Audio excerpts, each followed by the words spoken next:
नमस्ते, अभिनव पांडे नाम है हमारा और आज सौरभ जी की जगह मेरे साथ देख लीजिए दी लल्लन टॉप शो। गुजारिश है भूल चूक लेनी देनी के साथ आज मेरी जुबानी खबरें सुन लीजिए। फ्राइडे का दिन है, सोमवार को फिर से आपके चहेते सौरभ द्विवेदी मिलेंगे आपको। तो आज हम बात करेंगे गुरुग्राम में हुए एक मर्डर केस की। मॉडल दिव्या पाहुजा का मर्डर केस। एक समय दिव्या पाहुजा मॉडल थी, फिर उनकी मुखबिरी पर एक बदमाश मारा गया और फिर दिव्या भी जेल चली गई, लेकिन जेल से बाहर आने के बाद अब उनका मर्डर हुआ और अब तक लाश बरामद नहीं हो सकी है, जबकि लाश को ले जाने का वीडियो भी सामने आ चुका है। हरियाणा पुलिस की जांच पर सवाल क्यों उठ रहे हैं, इसके अलावा बात करेंगे ईडी के एक्शन की। हरियाणा में क्या हुआ, किस नेता के घर करोड़ों रुपए कैश बरामद हुआ है और विदेशों में बने हथियार बरामद हुए, और जब ईडी की टीम बंगाल पहुंची तो वहां क्या क्या हुआ, इन सब खबरों पर थोड़ा विस्तार से बात करेंगे बड़ी खबर में। लेकिन आप जानते हैं सबसे पहले दिन की सुर्खियां। पहली सुर्खी में बात कश्मीर में हुए एक एनकाउंटर की। 5 जनवरी के रोज साउथ कश्मीर के शोपिया में सुरक्षा बलों ने ऑपरेशन चलाया और ऑपरेशन में लश्कर तैयबा के एक आतंकी को मार गिराया। आतंकी का नाम था बिलाल अहमद भट्ट। राज्य की पुलिस ने के मुताबिक जो है मारा गया आतंकी कई आतंकवादी हमलों में शामिल था। इन हमलों में भारतीय सेना के अधिकारियों और कश्मीरी पंडितों पर हुए हमले भी शामिल हैं। पुलिस ने अपने आधिकारिक स्टेटमेंट में लिखा कि हमें सूचना मिली कि शोपिया के चोटी गांव नाम के गांव में आतंकी मौजूद हैं। Jammu Kashmir police, Indian army की 34 राष्ट्रीय राइफल्स और सीआरपीएफ की 178वीं बटालियन जो है मिलकर इस ऑपरेशन को कर रही थी। गांव को घेरा गया, कॉर्डन ऑफ एंड सर्च ऑपरेशन चलाया गया। सर्च के दौरान जैसे ही पार्टी स्पॉट पर पहुंची, पहले से छुपे आतंकियों ने फायर खोल दिया। तुरंत जवाबी फायरिंग की गई, जिसके बाद आतंकी बिलाल मारा गया। पुलिस ने अपने स्टेटमेंट में बिलाल के बारे में कुछ जानकारी दी, उसके आतंकी कारनामों को गिनाया, जैसे आर्मी के जवान उमर फयाज की हत्या करना, हरमैन में ग्रेनेड फेंककर 2 गैर स्थानीय मजदूरों की हत्या करना, कश्मीरी पंडित सुनील कुमार भट्ट की हत्या करना, एक अन्य कश्मीरी पंडित प्रतिम्बर नाथ की हत्या में भी वो शामिल था। 2022 में नौगाम में अरेस्ट किए गए एक आतंकी की हिरासत में भी बिलाल ने हत्या की थी। 12 स्थानीय युवाओं को आतंकी बनाने का काम भी उसी ने किया था। अगली सुर्खी है उत्तर प्रदेश से। यहां भी एक एनकाउंटर हुआ है। सुल्तानपुर में एसटीएफ ने गैंगस्टर और 1 लाख के इनामी विनोद उपाध्याय को एक एनकाउंटर में मार गिराया। एनकाउंटर शुक्रवार 5 जनवरी की सुबह 3:30 पर हुआ, यानी तड़के का समय था। अंधेरा, धुंध ये सब था, उसके बावजूद उसका एनकाउंटर हुआ। मुखबिरों से मिली सूचना के आधार पर एसटीएफ की टीम ने विनोद उपाध्याय को पकड़ने के लिए जब निकली तो टीम ने सुल्तानपुर देहात के इलाके में उसे घेर लिया। विनोद ने फायरिंग शुरू कर दी। जवाब में एसटीएफ की टीम की तरफ से भी गोलियां चली। इसमें गैंगस्टर उपाध्याय को गोली लग गई। एसटीएफ उसे इलाज के लिए अस्पताल लेकर गई, जहां उसे मृत घोषित किया गया। कई लोगों के लिए ये नाम नया हो सकता है, मगर यूपी पुलिस के रोजनामचे और एफआईआर बुक में ये नाम बिल्कुल नया नहीं है, एकदम पटे पड़े हैं। विनोद के खिलाफ यूपी में 35 से ज्यादा केस दर्ज थे, लेकिन इनमें एक भी केस में उसे सजा नहीं मिल पाई थी। विनोद ने जराइम की दुनिया में साल 2004 में एंट्री ली और एंट्री शुरू हुई एक थप्पड़ से। जब गोरखपुर की जेल में वो बंद था तो अपराधी जीत नारायण मिश्र ने उससे एक विवाद हो गया और विवाद में उसने एक थप्पड़ मार दिया। विनोद ने कहा था कि जेल से निकलने के बाद घर नहीं पहुंच पाओगे। अगले साल जीत नारायण जेल से बाहर आया और मौका पाकर विनोद उपाध्याय ने संत कबीर नगर के बखीरा के पास उसकी हत्या कर दी थी। इस हत्या के बाद वो चर्चा में आ गया। उसके बाद जैसे सारे अपराधी करते हैं, वसूली करना, कब्जा करना, सुपारी लेने जैसा काम उसने शुरू कर दिया था। राजनीतिक रसूख भी बनाया और साल 2007 में यूपी विधानसभा चुनाव में बसपा ने विनोद उपाध्याय को गोरखपुर की सहजनवा सीट से टिकट दिया। बसपा ने विनोद को गोरखपुर का जिला प्रभारी भी बनाया था और चुनाव लड़ा, लेकिन हार गया। और क्या अपडेट है इस मामले में, सुनिए इंडिया टुडे के रिपोर्टर से। यूपी की स्पेशल टास्क फोर्स ने जो एनकाउंटर किया है विनोद उपाध्याय का, उसके बारे में बता दें। ये तो बता दिया गया कि इनकाउंटर कैसे हुआ, कब हुआ। करीब सुबह के 3:20 पे इनकाउंटर हुआ। और इसमें सबसे ख़ास बात यह है कि पूर्वांचल में अब तक जितने बड़े माफिया हुए हैं, वो चाहे हरिशंकर तिवारी हो, वो चाहे श्री प्रकाश शुक्ला हो, वो चाहे पूर्वांचल से जुड़े हुए ब्रजेश सिंह हो, मुख्तार अंसारी हो, मुन्ना बजरंगी, ये सारे जितने भी क्रिमिनल रहे, कुछ तो मारे गए एनकाउंटर में, कुछ जेल में हैं, कुछ सज़ा याफ्ता हैं और कुछ ऐसे हैं जो अपना बेल पे बाहर हैं। लेकिन उस पूरे पूर्वांचल में कोई ऐसी एक्टिविटीज़ देखने को नहीं मिलती थी इन एनकाउंटर्स, इनको जेल भेजे जाने के बाद। ये ऐसा अकेला अपराधी था जो पूरे इलाके में जिसका एक बहुत खौफ था। और संत कबीर नगर, सिद्धार्थ नगर, बस्ती, गोरखपुर, ये सारे ऐसे एरियाज़ थे जहाँ पे बिजनेसमैन, व्यापारी, कोयला व्यापारी, सीमेंट व्यापारी, वे इससे बेहद परेशान थे और एक्सटॉर्शन मांगता था और एक्सटॉर्शन न देने पर ये फायर करवा देता था और गोली चलवा देता था। और इसके ऊपर मर्डर के भी कई मामले थे, तो लोग डर के इसको पैसा देते थे। तो श्री प्रकाश का जो दौर ख़त्म हुआ, उसके बाद जो पूर्वांचल में माफियागिरी ख़त्म हुई, ये अपने आप को एज ए माफिया एस्टैब्लिश कर रहा था। इसीलिए ये एनकाउंटर एक बड़ा एनकाउंटर माना जा रहा है स्पेशल टास्क फोर्स की तरफ से, कि चूँकि ये इसकी योगी सरकार जब से आई है उसमें, उसके बाद से अपराधियों के ख़िलाफ़ कई बड़ी कार्रवाई हुई है। तो ये ऐसा अपराधी पूर्वांचल का बच रहा था जिसके ऊपर 1 लाख इनाम घोषित किया गया था एडीजी की तरफ से। तो अब इसको मारकर मुझे लगता है कि पूर्वांचल में जो बड़े व्यापारी हैं उन्होंने राहत की सांस ज़रूर ली होगी। अगली सुर्खी, राम मंदिर में प्राण प्रतिष्ठा की खबरें परवान पर। आपको पता है 22 जनवरी को बड़ा कार्यक्रम होना है। इस बीच आज सुप्रीम कोर्ट में मथुरा के शाही ईदगाह मस्जिद स्थल को लेकर दायर की गई एक जनहित याचिका को खारिज कर दिया गया। सुप्रीम कोर्ट में वकालत करने वाले महक माहेश्वरी ने याचिका डाली थी। मांग की गई कि मथुरा में जिस जगह श्री कृष्ण का जन्म स्थान है वहां पर मस्जिद बनाई गई, इसलिए उस जगह पर हिंदुओं को पूजा अर्चना का अधिकार मिलना चाहिए, उसे सुनिश्चित किया जाना चाहिए। याचिका में कहा गया कि विवादित स्थल को भगवान श्री कृष्ण के जन्म स्थान के रूप में मान्यता दी जाए और पूरी जमीन हिंदुओं को सौंप दी जाए, जैसा राम मंदिर के मामले में हुआ था। यानी मस्जिद वाली जमीन का मालिकाना हक याचिका में मांगा गया। अब इस पर सुप्रीम कोर्ट में जस्टिस संजीव खन्ना और जस्टिस दीपांकर दत्ता की पीठ ने इस याचिका को खारिज कर दिया। सुप्रीम कोर्ट ने कहा कि हम सुनवाई के इच्छुक नहीं हैं। इसके पहले इलाहाबाद हाई कोर्ट ने भी इस मामले में जो इस तरह की याचिका दायर की गई तो उसे खारिज कर दिया था और उसके खिलाफ वकील सुप्रीम कोर्ट पहुंचे और सुप्रीम कोर्ट ने भी इलाहाबाद हाई कोर्ट के फैसले को बरकरार रखा है। अगली सुर्खी में बात प्रवर्तन निदेशालय यानी ईडी की और बात 2 दलित किसानों की। तमिलनाडु में 2 किसान भाइयों कन्हैयन और कृष्णन के खिलाफ 2022 में ईडी ने मनी लॉन्ड्रिंग का केस दर्ज किया था। इसके बाद पिछले साल 5 जुलाई को दोनों भाइयों को ईडी ने समन भी भेजा। हाल ही में समन वाली चिट्ठी के लिफाफे की एक कॉपी सोशल मीडिया पर वायरल हो गई, जिसमें किसानों की जाति लिखी थी। क्या लिखा था? हिंदू पलार, जिसे लेकर कुछ सोशल मीडिया अकाउंट पर आपत्ति दर्ज कराई गई। हालांकि यही एक विसंगति नहीं, इस केस में विसंगति ये भी है कि जब इन किसानों को ईडी का समन मिला तब दोनों भाइयों के खाते में महज 450 रुपए थे। इंडियन एक्सप्रेस की खबर की माने तो ईडी ऑफिस जाने और बाकी खर्चों के लिए दोनों भाइयों ने 50,000 रुपए कहीं से उधार लिए। दावा है कि दोनों किसानों का स्थानीय बीजेपी नेता और सलेम पूर्व जिला सचिव जी गुणशेखर के साथ जमीन का विवाद चल रहा है। आरोप यह है कि वो अतूर में किसानों की जमीन हड़पने की कोशिश कर रहे हैं। किसानों के वकील की तरफ से आरोप लगाया गया, ईडी केवल दोनों भाइयों पर दबाव बनाने की कोशिश कर रही है। वकील ने तमिलनाडु पुलिस से ईडी अधिकारियों के खिलाफ कार्रवाई करने और गिरफ्तार करने की मांग की है। बताया गया कि उन्होंने पुलिस में शिकायत भी की और दर्ज भी कराया कि इसको आप देखिए इस मामले को। वहीं ईडी के एक वरिष्ठ अधिकारी ने हिंदुस्तान टाइम्स से बताया कि मामले को बढ़ा चढ़ाकर पेश किया जा रहा है, ऐसा ईडी का आरोप है। अधिकारी ने बताया कि 12 जुलाई 2021 को मिले तमिलनाडु वन विभाग के लेटर के आधार पर मार्च 2022 में दोनों किसानों के खिलाफ prevention of money laundering act यानी PMLA का केस दर्ज किया गया। वो मामला 2 जंगली भैंसों की हत्या से जुड़ा था।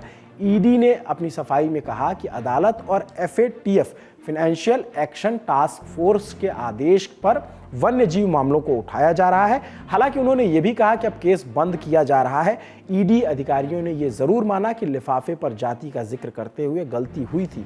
यह अपने आप में बड़ा दुर्लभ मामला है जिसमें ईडी ने अपनी गलती मानी है। सुर्खियां समाप्त, अब बड़ी खबर की ओर। सुर्खियां ईडी पर खत्म हुई तो बड़ी खबर ईडी से शुरू हो रही है। बड़ी खबर में पहले बात ईडी के एक्शन की। बड़ी खबर में बात ईडी की पहली कार्रवाई जो हरियाणा में हुई उस पर कर लेते हैं। हरियाणा में ईडी को करोड़ों रुपए कैश और मिले हैं हथियार। गुरुवार 4 जनवरी ईडी ने इसी दिन अवैध खनन के मामले में हरियाणा कांग्रेस के विधायक सुरेंद्र पंवार और इंडियन नेशनल लोकदल यानी INLD, जिसे इनेलो भी कहते हैं, उसके पूर्व विधायक दिलबाग सिंह और अन्य से जुड़े 20 से अधिक ठिकानों पर छापेमारी की। बता दें कि दिलबाग सिंह इनेलो नेता अभय सिंह चौटाला के समधी भी हैं। तो इन सभी ठिकानों पर ईडी को क्या क्या मिला? 5 जनवरी को आई जानकारी के मुताबिक ईडी को अवैध विदेशी हथियार, 300 कारतूस, 100 से अधिक शराब की बोतलें, 5 करोड़ रुपए कैश, 4.5 किलो के सोने के बिस्किट और जो कैश मिला उससे ईडी ने अपना जो उनकी तरफ से किया जाता है उससे ईडी लिख दिया नोटों से। फिर ईडी की टीम शुक्रवार 5 जनवरी को ही सुबह पश्चिम बंगाल के उत्तर 24 परगना जिले में एक तृणमूल कांग्रेस के नेता के घर पर पहुंची, TMC के नेता के घर पर। हुआ यह कि नेता के समर्थकों ने ईडी की टीम पर हमला कर दिया। टीम को सुरक्षा देने CRPF के जवान भी पहुंचे और उनके साथ भी मारपीट की गई। कईयों के सिर खुल गए, गाड़ियों में तोड़फोड़ की गई। कुछ मीडिया चैनल्स के पत्रकारों और कैमरामैन के साथ भी मारपीट की गई। इस घटना में कई सारे लोग गंभीर रूप से घायल बताए जा रहे हैं। सुनिए पुलिस अधिकारियों को जो इस घटना पर और अधिक जानकारी दे रहे हैं। आज सुबह लगभग 8:20 उसी समय हम लोग का संदेशखाली थाना में एक मेल मिला था ईडी ऑफिशियल से। वो लोग वहां कुछ जगह रेड के लिए जा रहे हैं, इसका हम लोग को इंटीमेट कर दिया था। उसी समय जल्दी हम लोग पुलिस टीम इकट्ठा कर वहां भेज दिया था। हम लोग वहां पहुंचने के माने उतना एक टाइम लगता है, हम ज्योग्राफिकली बहुत डिफिकल्ट टेरेन है। वहां से हम लोग पहुंचने के समय वहां बहुत कुछ लोग इकट्ठा ऑलरेडी हुआ था, क्राउड था। तो हम लोग जल्दी वहां से कितना भी गवर्नमेंट ऑफिशियल वहां था सबको हम लोग सेफली रेस्क्यू किया। वहां से हम लोग उन लोग का सेफ पासेज इंश्योर कर दिया था एवं कितना भी क्राउड था सब लोग को हम लोग वहां से डिस्पेस भी किया था।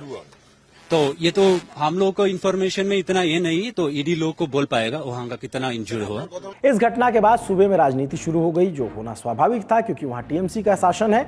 बंगाल में जंगल राज सरीखे हेडर लिखे जाने लगे। भाजपा कांग्रेस दोनों ने TMC को अपने अपने स्तर से घेरना शुरू किया। TMC ने भी जवाबी हमले किए। देखिए, इन सब के अगेंस्ट में कंप्लेन है और करप्शन के चार्जेस है, तो स्वाभाविक है इनके ऊपर तो ईडी का कार्रवाई होगा, क्वाइट ऑब्वियस है। लेकिन जिस तरीके से आज संदेशखाली में शाहजहान शेख के वहाँ पे जिस तरीके से ईडी के अफसर के ऊपर प्रेस के ऊपर जो हमला हुआ है, वो दिखाता है कि बंगाल में रोहिंग्या मुस्लिम जो है उनको घुस के बंगाल की पूरी लॉ एंड ऑर्डर को क्या कर चुके हैं। और ये जो ईडी के साथ हो रहा है, ये सिर्फ ईडी के साथ नहीं हो रहा है, ये अपना बंगालियों का फ्यूचर दिखा रहा है। बंगालियों के साथ भी ऐसे आगे आने वाले समय में होने वाला है। अगर ये सरकार तो कुछ नहीं करेगी, ये सरकार अगर रहेगी और भी तेजी से ऐसी चीजें होती रहेगी। ये एक केंद्रीय निरपेक्ष एजेंसी के ऊपर ही अटैक नहीं, बल्कि ये पूरी संविधान का ऊपर अटैक है, पूरा जो महामान्य उच्च अदालत की निर्देश है उसका ऊपर अटैक है और उसके साथ साथ फेडरल स्ट्रक्चर का ऊपर अटैक है। और मैं ये कहना चाहूंगा कि बंगाल में ऐसी घटना, ऐसी हादसा बार बार हो रहा है और क्यों हो रहा है इसको भी हम लोग ये भी खोज करेंगे। देखिए, संदेशखाली में जो हुआ वो एक प्रोवोकेशन का नतीजा था। बंगाल में जो हो रहा है, रोज कहीं ना कहीं तृणमूल का किसी लीडर को डिस्टर्ब करने के लिए, हैरास करने के लिए, नेगेटिव न्यूज करने के लिए भाजपा का इंस्ट्रक्शन पर ये एजेंसी वालों और सेंट्रल फोर्सेस वहां पर जा रहा है और इलाका में प्रोवोकेशन दे रहा है, ऐसा एलिगेशन हमारा पास आ रहा है। संदेशखाली में भी वही हुआ। अब देखिए, शुभेंदु अधिकारी CBI FIR नेम्ड, बीजेपी जिसको चोर बोला था, उसका घर में कोई रेड नहीं, लेकिन तृणमूल का घर देख के ही वो रेड करने चला जा रहा है और उस इलाका में प्रोवोकेशन दे रहा है। सत्तारूढ़ पार्टी के गुंडों ने, दरिंदों ने जो हमला बोला है आज ईडी के ऑफिसरों के खिलाफ, इसमें ये जगजाहिर होते हैं कि बंगाल में कानून और व्यवस्था की हाल कितना बुरा होते जा रहे हैं। राज्यपाल CV आनंद बोस ने भी इस घटना पर प्रतिक्रिया जताई और ये कहा, The ghastly incident reported from Sandeshkhali in North 24 Parganas district is alarming, is deplorable, to say the least. It is the bounden duty of a civilized government to stop barbarism and vandalism in a democracy. If government fails in its basic duty, then the Constitution of India will definitely take its course. इसके बाद दो खबरें एक के बाद एक आई। पश्चिम बंगाल में भाजपा ने ईडी की टीम पर हमले की जांच राष्ट्रीय जांच एजेंसी यानी एनआईए द्वारा जांच कराने का अनुरोध किया है और राज्यपाल ने राज्य सरकार को फटकार लगाई है। राज्य के चीफ सेक्रेटरी बीपी गोपालिका को समन जारी करके राज्यपाल ने कहा कि राज्यपाल खुद राज्य में हिंसा खत्म करने के लिए संवैधानिक विकल्प तलाशेंगे। सुनते हैं पत्रकारों को जो इस घटना की और ज्यादा जानकारी दे रहे हैं। देखिए, आज सुबह करीबन 7 बजे के आसपास जो खबर आई कि ईडी की एक टीम जिसमें ईडी के अफसर थे और सीआईएसएफ के प्रोटेक्शन के साथ नॉर्थ 24 परगना के ये जो जगह है संदेश खाली उस तरफ वो जा रही थी और वहीं पर ही एक तृणमूल के नेता का नाम है शेख शाहजहां, उन्हीं के घर पे रेड मारने जा रही थी, ऐसा ही खबर सामने आया। और राशन स्कैम, पीडीएस स्कैम के तहत वो लोग रेड मार रहे थे बहुत सारे जगहों पे। लेकिन जब ये ईडी के अफसर और सीआईएसएफ की टीम, जब वो लोग सरबेरिया एक जगह है नॉर्थ 24 परगना के संदेश खाली के पास, जहां पे हम लोग इस वक्त हैं फिलहाल, वहां वो लोग पहुंचे तो एक कुछ 100 लोगों की एक भीड़ जमा हो गई, गांव वाले वहां पे आ गए और उसके बाद ईडी का दावा है कि वो रेड नहीं कर पाए और गांव वालों ने उनपे हमला किया, गाड़ी वाड़ी तोड़ डाली, लोगों पे पत्थरबाजी भी की और लोग इंजर्ड भी हो गए। और दूसरे तरफ से ये खबर आ रही है, जो तृणमूल की तरफ से जो खबर आ रही है कि वो तो ऑन रिकॉर्ड ही बोल रहे हैं कि ईडी के जो अफसर गए थे उन्होंने लोगों को वहां पे उकसाने के बाद जो हुआ वो एक रिटेलिएशन था। सीआईएसएफ ने वहां पे लोगों को उकसाया और उसी के बाद सीआईएसएफ और ईडी दोनों के ऊपर ये लोगों ने वहां पे हमला किया। ये तो हमला हो गया। अब ब्रीफ में जान लेते हैं कि ये मामला है क्या।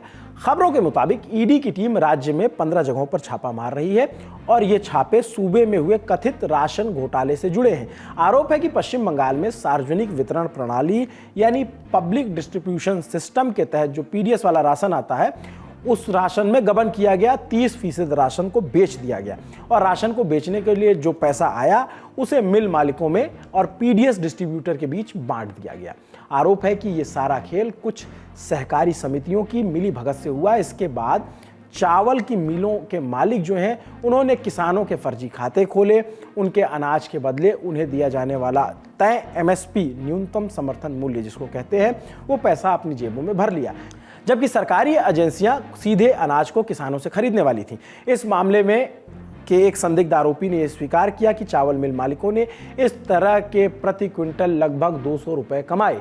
ईडी ने अपने बयान में बताया कि कई चावल मिल मालिक सालों से ये घोटाला कर रहे थे और किसी को खबर नहीं लग रही थी। बीते साल 14 अक्टूबर को इस कथित घोटाले के मामले में ईडी ने एक मिल मालिक बकीबुर रहमान और को गिरफ्तार किया था। उसके बाद इसी मामले में राज्य के वर्तमान वन मंत्री ज्योति प्रिया मलिक को भी गिरफ्तार किया गया था। आपको याद हो पिछले साल की खबर है, जिस दौरान राशन वितरण में अनियमितताएं हुई उस वक्त तक ज्योति प्रिया मलिक ही राज्य में खाद्य आपूर्ति मंत्री थे। ईडी की टीम ने सबसे पहले इस मामले में शंकर आद्या नाम के व्यक्ति के घर पर छापा मारा और उनके ससुराल पर भी छापा मारा गया। फिर टीम पहुंची शाहजहां शेख के घर पर लटका मिला ताला। इंडियन एक्सप्रेस की खबर के मुताबिक ईडी ने करीब 1 घंटे तक शाहजहां शेख को ढूंढा, उनके आने का इंतजार किया। उसके बाद ईडी के अधिकारियों ने घर का ताला तोड़ने की कोशिश की। इसी बीच इलाके के लोग इकट्ठा हो गए। भीड़ जुटती देख ईडी ने अपने कदम पीछे ले लिए, लेकिन भीड़ ने विरोध प्रदर्शन करना शुरू कर दिया था, टायर जलाए और फिर हुआ हमला। खबरें बताती हैं ईडी के अधिकारियों के मौके से वापस आने से पहले उन्हें चोट लगी और लोग वहां रुके नहीं, सड़कें जाम कर दी गई। लोगों के हमले के बाद कुछ सवाल उठ रहे हैं जो महत्वपूर्ण है, जैसे जानबूझकर ईडी की टीम पर हमला किया गया या किसी गफलत में हमला कर दिया गया। क्या हमला स्थानीय लोगों ने किया या टीएमसी समर्थित कार्यकर्ताओं ने हमला किया? इस हमले पर कोई पॉलिटिकल मैसेजिंग तो नहीं है? जवाब सुनिए वहां के पत्रकारों से। ये एक डेवलपिंग एक न्यूज स्टोरी है, जहां पे ये कहना बहुत मुश्किल है कि ये जिन लोगों ने उन पे हमला किया, गांव वालों, क्या वो सभी के सभी तृणमूल के लोग थे? कितने लोग टोटल थे? एक मॉब जब होता है उसमें गिनना, वो इन्वेस्टिगेशन के बाद ही आपको एक एक्यूरेट फिगर मिलता है। अभी तक उस प्रकार से पुलिस की तरफ से कुछ सामने आया है नहीं। अब राज्यपाल हल निकालने की बात कर रहे हैं और सीआरपीएफ तक पर हमला हो जा रहा है, तो क्या राज्य में केंद्रीय फोर्स की मौजूदगी बढ़ सकती है? सवाल ये भी है। फिलहाल की स्थिति बता दूं तो फिलहाल नॉर्मल है सब कुछ। ना यहाँ पे कोई सेंट्रल फोर्स का जवान है, ना ही ईडी के कोई अफसर है, क्योंकि ईडी के सारे अफसर जिनको चोट लगी वो लोग सब वापस चले गए। 2 लोग अस्पताल में एडमिट है जिनको बहुत बुरी तरीके से चोट लगी, एक को 7 स्टेज, दूसरे को 4 स्टेज। वो लोग रिकवर हो रहे हैं। अभी ऐसा खबर भी आ रहा है कि गवर्नर खुद जा रहे हैं उनसे मिलने कुछ देर बाद। इसी बीच अगर यहाँ की परिस्थिति के बारे में बात करें तो वो स्वाभाविक फिलहाल लग रही है। यहाँ पे अगर फिर से दोबारा रेड होती है, अगर सीआरपीएफ या फिर सीआईएसएफ के जवान नीति के साथ फिर से कल आते हैं, तब क्या परिस्थिति होगी? क्या ये दोबारा फिर से ऐसा एक वॉलेटाइल सिचुएशन होगा कि नहीं, ये बोलना बहुत ही डिफिकल्ट है। क्योंकि हाँ, एक चीज कि बहुत ज्यादा ही तादाद में पुलिस जो है, मतलब लोकल पुलिस जो है, स्टेट की पुलिस, उनको तैनात कर दिया गया है। बंगाल के बाद अब चलते हैं अगली बड़ी खबर की ओर, जो गुरुग्राम से है, जिसका जिक्र हमने शुरुआत में किया था। बात model Divya Pahuja murder case की। दिव्या पाहुजा जो मॉडलिंग कर चुकी हैं, 7 साल जेल में रह चुकी हैं। गुरुग्राम के बलदेव नगर की गली नंबर 15 में मौजूद उनके घर में छोटी बहन और पिता के अलावा अब कोई नहीं है। उनका मर्डर हो चुका है। जून 2023 में जेल से जमानत पर छूट कर आई। जेल वाला मामला क्या था उस पर भी आएंगे, वो हम आगे बता देंगे, लेकिन पहले मर्डर केस के बारे में समझ लेते हैं। घटना के केंद्र में है गुरुग्राम का एक होटल का नाम है सिटी पॉइंट। इस होटल के मालिक का नाम है अभिजीत सिंह। खबरों के मुताबिक अभिजीत सिंह और दिव्या पाहुजा एक दूसरे से प्यार करते थे और कहा जा रहा है इसी प्यार के चक्कर में दिव्या का मर्डर हुआ। 1 जनवरी 2024 यानी नए साल के जश्न का दिन। अभिजीत और दिव्या का प्लान था एक दूसरे के साथ कहीं घूमने जाने का, समय बिताने का। अभिजीत दिव्या के घर आया, दोनों निकल गए। दिव्या की मौके बेमौके अपनी बहन नैना से भी बात होती रही, लेकिन अगले दिन 2 जनवरी को 11:50 के बाद जब नैना ने अपनी बहन को फ़ोन किया तो फ़ोन बंद आ रहा था। बहुत कोशिशों के बाद भी जब नैना और दिव्या की बात नहीं हो पाई तो नैना हारकर अभिजीत के दिल्ली वाले घर पर चली गई। वहाँ पता चला कि अभिजीत और नैना दोनों वहाँ नहीं हैं। फिर नैना अभिजीत के होटल गई और स्वाभाविक है होटल वालों ने कह दिया कि अभिजीत और नैना यहाँ भी नहीं है। नैना को भरोसा नहीं हुआ। उसके बाद उन्होंने होटल वालों से सीसीटीवी फुटेज दिखाने के लिए कहा। होटल वाले आनाकानी करने लगे। नैना को शक हो गया। नैना पुलिस की शरण में गई। गुरुग्राम सेक्टर 14 की पुलिस वहां से उनके साथ गई। बहन की गुमशुदगी की रिपोर्ट उन्होंने तब तक दर्ज करवा दी थी और फिर पुलिस की टीम के साथ होटल में पहुंच जाती हैं। इस बार पुलिस और नैना के दोनों के सामने खड़ा था अभिजीत सिंह। उसने पहले किसी को कोई जानकारी नहीं दी, न संलिप्तता की बात कही और ना ही उसके दिव्या के यहाँ होने पर। फिर पुलिस ने होटल में छानबीन की और तलाशी शुरू की तो दिव्या के अंगूठी, blazer, debit card, pan card बरामद हुए। कुछ सामानों पर और कुछ जगहों पर खून के धब्बे मिले। पुलिस का शक अब गहरा चुका था। उन्होंने सीसीटीवी चेक किया। पुलिस बोल रही थी जो सीसीटीवी में दिखना जरूरी हो गया। अब जब पुलिस ने बोला तो होटल वालों की मजबूरी हो गई, उन्हें सीसीटीवी फुटेज दिखाना पड़ा। सीसीटीवी देखते ही पुलिस के होश उड़ गए। 2 लोग एक लाश को कंबल में लपेटकर एक कमरे से दूसरे कमरे पर ले जा रहे थे। पुलिस ने मौके पर अभिजीत को हिरासत में ले लिया। उसने दिव्या की हत्या की बात कबूल ली। फिर उसने अपने 2 सहयोगियों का नाम लिया। कौन थे वो सहयोगी? होटल का रिसेप्शनिस्ट ओम प्रकाश और सफाई कर्मी हेमराज और ओम प्रकाश। अभिजीत ने पुलिस को बताया कि दिव्या के पास अभिजीत के कुछ न्यूड फोटोज और वीडियो थे। अभिजीत उसे डिलीट करने के लिए कह रहा था, लेकिन दिव्या उसके बदले पैसा मांग रही थी। 2 जनवरी के दिन अभिजीत के होटल रूम में बैठे थे। फोटो डिलीट करने की बात हुई तो डिलीट करने से मना किया। अभिजीत ने दिव्या का फ़ोन लेकर खुद फोटो डिलीट करने की कोशिश की तो दोनों में झगड़ा हुआ। गुस्से में अभिजीत ने उसे गोली मार दी और अपने सहयोगियों ओम प्रकाश और हेमराज को बुलाया। खबरों के मुताबिक इन दोनों कर्मचारियों को अभिजीत ने 10-10 लाख रुपए दिए ताकि लाश को उठाकर अभिजीत की BMW कार में रखा जा सके। तीनों आरोपी अब हिरासत में हैं। अब ये तो रही क्राइम की कहानी, लेकिन किसी क्राइम को साबित करने के लिए इकबालिया बयान, वीडियो फुटेज से ज़्यादा, कहीं ज़्यादा चीज़ों की दरकार होती है। मसलन मर्डर वेपन, लाश की पोस्टमार्टम रिपोर्ट, विसरा रिपोर्ट और तमाम चीज़ें। और ये सभी चीज़ें मिलाकर मर्डर की कहानी को कोर्ट में साबित किया जाता है। तो ही चार्जशीट दायर हो सकती है और तो ही आरोप तय हो सकता है। लेकिन अब लाश ही नहीं मिल रहा है तो मजबूती से मामला टिकेगा कहाँ, सवाल ये है। इसको ध्यान में रखकर पुलिस ने दिव्या की लाश खोजना शुरू किया, क्योंकि अभिजीत ने सारी जानकारी पुलिस को दे दी, लेकिन उसने अभी तक ये नहीं बताया कि लाश को कहां ठिकाने लगाया था। लाश की खोज में सबसे पहले होटल के बाहर के सीसीटीवी फुटेज को देखा गया। इन कैमरों में BMW कार पंजाब की तरफ जाते हुए दिखाई दी।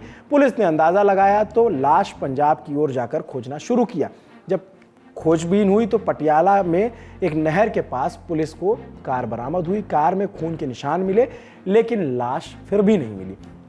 लाश अब भी पुलिस खोज रही है और यहां पर पुलिस से हुई है भारी गलती। 5 जनवरी की सुबह जब खबर आई तब होटल सिटी पॉइंट में पुलिस हत्या की जांच कर रही थी।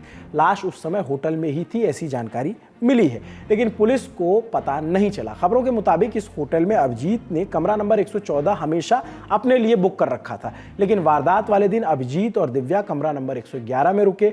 मर्डर के बाद ओम प्रकाश और हेमराज ने लाश 114 में ट्रांसफर कर दी और पुलिस 111 नंबर वाले कमरे की तलाशी करके वापस आ गई। यही पुलिस से हो गई भारी गलती।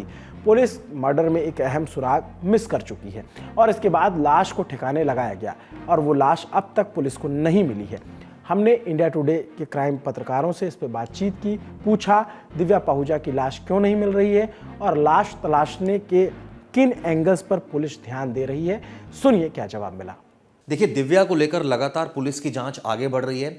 ये कहा जा रहा था कि दिव्या का जो शव है वो पंजाब की किसी नहर में फेंका गया है। इससे पहले यह भी खबर आई थी कि उसका जो शव है वो BMW कार जो कि आरोपी से संबंधित थी उसकी डिक्की में है। जब पुलिस मौके पर पहुंची, कार को रिकवर किया तो वहां से तो शव नहीं मिला। ऐसा माना जा रहा है कि हो सकता है कि आरोपी अभी भी बरकरार रहा हो। नहर की जहां तक बात है कि पुलिस की एक टीम वहां पर पहुंची है, गोताखोरों की मदद ली जा रही है। वहीं दूसरी तरफ इस मामले में लगातार जांच, ये कहा जाए गुरुग्राम से लेकर और पंजाब तक जुड़ गई है। यानी करीब 250 किलोमीटर का ऐसा स्ट्रेच है जहां से आरोपी भागे थे, यानी BMW कार को लेकर भागे थे। और 2 चीजें इसमें अभी तक साफ हैं। एक बार उन्होंने कहा कि डिक्की में जो है वो शव हो सकता है और दूसरी बार कहा कि नहर में फेंका गया है। क्या कोई तीसरी भी वजह है, तीसरी जगह भी फेंका गया है? इसकी तफ्तीश अभी जारी है। हालांकि पुलिस इसलिए खुलकर ज्यादा नहीं बता रही है क्योंकि आरोपी बार बार बयान बदल रहे हैं। ऐसे में पुलिस सबसे पहले डेड बॉडी को रिकवर कर लेना चाहती है ताकि पुलिस का जो क्लेम है डेड बॉडी रिकवर हो जाएगी तो जाहिर तौर पर मामला जो है काफी पुख्ता हो जाएगा और एक एविडेंस पुलिस के हाथ लगेगा जिसके आधार पर यह कहा जा सकता है कि पुलिस आगे आरोपियों को कन्विक्शन इस पूरे मामले में लीड करा सकेगी। अब यहीं पर एक और कहानी सामने आती है गुरुग्राम के गैंगस्टर संदीप गडोली की। वो कौन था? दरअसल जब दिव्या की मौत की तस्दीक हुई तो उसकी बहन नैना ने आरोप लगाए कि संदीप गडोली की बहन और उसके भाई ने ही दिव्या को मरवाया, उसका हाथ है। ऐसा क्यों? ऐसा इसलिए कहा गया क्योंकि 7 फरवरी 2016 को मुंबई के एक होटल में हरियाणा पुलिस ने संदीप गडोली को इनकाउंटर में मार गिराया था और संदीप की मुखबिरी में नाम आया था दिव्या का। कहा जाता है कि संदीप को फंसाने के लिए हरियाणा पुलिस ने दिव्या को ग्रूम किया, उसे ट्रेंड किया। संदीप दिव्या का दोस्त बना, प्यार कर बैठा। दोनों की मुलाकात मुंबई में होना तय हुआ। दिव्या ने संदीप को होटल में बिना हथियारों को बुलाया। संदीप बात मान गया। इधर दिव्या ने पुलिस को भी सूचना दे दी। जैसे ही संदीप पहुंचा, पुलिस ने उसे एनकाउंटर में मार गिराया और दिव्या को भगा दिया। इस केस की भनक मुंबई पुलिस को लग गई। हरियाणा पुलिस पर फेक एनकाउंटर का केस चला। पुलिस के कई अधिकारी और दिव्या हिरासत में लिए गए। यही वो केस है जिसमें दिव्या 7 साल जेल में रही और जून 2023 के महीने में जमानत पर छूटकर बाहर आ गए। तो क्या सच में संदीप गडोली की हत्या के इंतकाम में दिव्या का कत्ल किया गया या फिर जो त्वरित घटना हुई उसमें उसे मारा गया? जवाब पत्रकारों से सुनिए। देखिए, दिव्या के बारे में मैं आपको बता दूं, दिव्या वो लड़की थी करीब 20 साल की जब थी, उसका संदीप से रिलेशनशिप हुआ और एक वक्त ऐसा आया कि उसने संदीप के बारे में ही मुखबरी कर दी। यानी कि यह सवाल अभी तक साफ नहीं हुआ कि उसने मुखबरी क्यों की थी। हालांकि हल्कों में एक खबर जरूर है कि उसको पैसा ऑफर किया गया मोटा, उसकी मदर को पैसा ऑफर किया गया, इस वजह से उसने लोकेशन जो है वो बता दी। शुरुआत में यह मामला हरियाणा पुलिस ने तो साफ साफ कहा कि उनको एक इंफॉर्मेशन मिली जिसके बेस पर उन्होंने संदीप का एनकाउंटर किया, लेकिन जब मुंबई पुलिस ने जांच की तो पूरा मामला पलट गया। साफ हुआ कि फेक एनकाउंटर था। यह भी साफ हुआ दिव्या, उसकी मां, गुरुग्राम पुलिस के कुछ अधिकारी और एक गैंगस्टर था मनोज, वो इस पूरी साजिश में शामिल थे। यानी कि बिल्कुल क्लियर कट है कि जो लड़की शुरुआत में किसी के साथ थी, जिसको अपना प्यार समझती थी, उसी के साथ उसने धोखा किया। 7 साल वो जेल में रही और उसके बाद जब वो बाहर आई तो अभिजीत के संपर्क में आ गई और अभिजीत के साथ भी उसने वही गंदा खेल किया, यानी कि ब्लैकमेलिंग का धंधा। इसके बाद इस पूरे मामले में उसकी हत्या हो गई। अब पुलिस उसकी डेड बॉडी को तलाश रही है और तमाम पहलुओं से इस पूरे मामले की जांच की जा रही है। इतनी सारी जानकारियां सामने आने के बावजूद हरियाणा पुलिस की जांच किस दिशा में आगे बढ़ रही है, इसको भी आपको जानना चाहिए। देखिए, पुलिस की जांच चूंकि अभी बहुत इनिशियल स्टेज पर है, सबसे पहले इंपॉर्टेंट इसमें एस्पेक्ट यही था कि आरोपियों को गिरफ्तार करने का। दरअसल आरोपी इसमें बड़ा ही एक तरह से कहा जाए कि फिट ऑफ रेज में मर्डर किया गया। आरोपी इतना डर गया था, यानी अभिजीत, कि वो ये तक भूल गया कि जहां से वो डेड बॉडी डिस्पोज ऑफ कर रहा है वहां पर तो सीसीटीवी लगे हैं और सारी उसकी हरकत सीसीटीवी में कैद हो गई। उसने खुद ही सबूत आसानी से पुलिस को दे दिया और पुलिस के लिए केस क्रैक करना बहुत आसान हो गया। लेकिन अभी भी 2 पहलू इस पूरे मामले में सबसे अहम है। इनफैक्ट शुरुआत में तो 3 पहलू थे जब गाड़ी भी नहीं मिली थी, अब गाड़ी मिल चुकी है, लेकिन अभी भी 2 पहलू हैं। यानी एक पहलू डेड बॉडी का मिलना और दूसरा पहलू इस मामले में जो पूरा सीक्वेंस ऑफ इवेंट है वो रिक्रिएट होना, उसका मोबाइल मिलना। ऐसे में पुलिस लगातार कई जगहों पर रेड कर रही है। जैसे मैंने बताया, करीब 250 किलोमीटर का स्ट्रेच है जहां पर आरोपियों ने डेड बॉडी को डंप किया होगा। तमाम उन्होंने बयान दिए हैं, उसके आधार पर जांच की जा रही है। लेकिन जहां तक बात है कि केस वर्कआउट बिल्कुल होगा, ये केस वर्कआउट, क्योंकि इससे पहले भी इस तरह के कई मामले सामने आए जिसमें पुलिस ने इस तरह के केसेस को वर्कआउट किया।